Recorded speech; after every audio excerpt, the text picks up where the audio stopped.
चांदनी चौक लोकसभा से बीजेपी के प्रत्याशी प्रवीण खंडेलवाल भी आज पाकिस्तानी हिंदू शरणार्थियों के कैंप में पहुंचे हैं। उन्हें तमाम मदद का आश्वासन दिया है और आप देख सकते हैं कि यहां पर तमाम जो लोग हैं उन्होंने इनका स्वागत भी किया है। सबसे पहले सवाल तो यही है कि कैसे इनका भविष्य देखते हैं आप, क्या होगा? देखिए, कल जैसे ही सुबह मुझे पता लगा कि इनकी ये समस्या है, मैंने तुरंत lieutenant governor Shri VK. Saxena से बात करी and he was so kind. उन्होंने तुरंत हमें दोपहर को मिलने का समय दिया और हमने इन सब लोगों का पक्ष बहुत मजबूती से रखा है और ये कहा है कि यदि हम भी इनको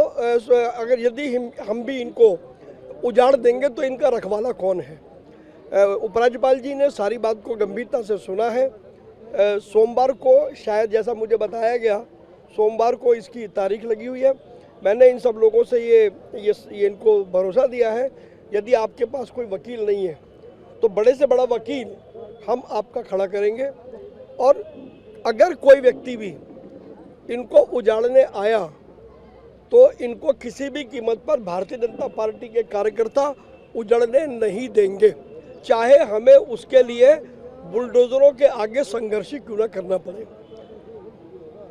बुनियादी ज़रूरत इस बात की है कि इन लोगों को प्रॉपर रहने का स्थान मिले। जो भी स्थान सरकार देगी ऐसे नहीं लेंगे, इन लोगों को वहाँ लेकर के जाएंगे, पहले इनको दिखाएंगे और जब इनकी सहमति होगी तो जब तक इनका एक एक सामान उस जगह नहीं पहुँच जाएगा तब तक इस बस्ती पर कोई आँख भी नहीं डाल सकेगा।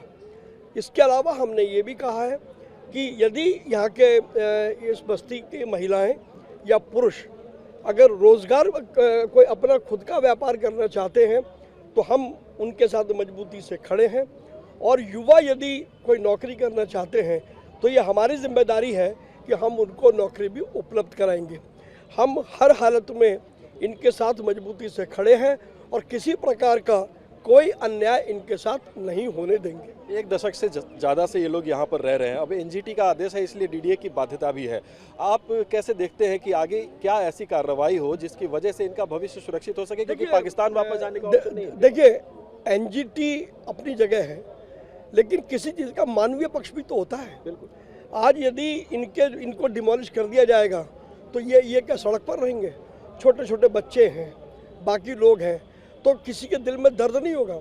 मुझे लगता है कि एनजीटी भी निश्चित रूप से इनकी स्थिति का संज्ञान लेगा और मजबूती से इनकी बात सुनेगा।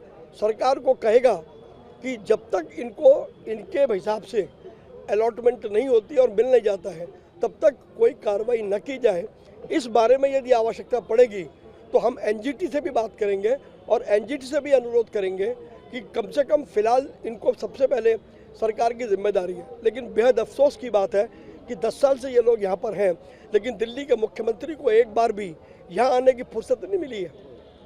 उन्हें अलग राज्यों में अपने निहित स्वार्थों के लिए उन्हें जगह जगह तो घूम रहे हैं, वहाँ जाने का तो टाइम है, लेकिन यही सामने ही रहते हैं दिल्ली के मुख्यमंत्री और उनके यानी 5 मिनट में इनके बीच में आ सकते हैं और वो कहते हैं कि मैं गरीबों का हमदर्द हूँ। तो उनसे बड़ा फर्जीवाल देश में नहीं है।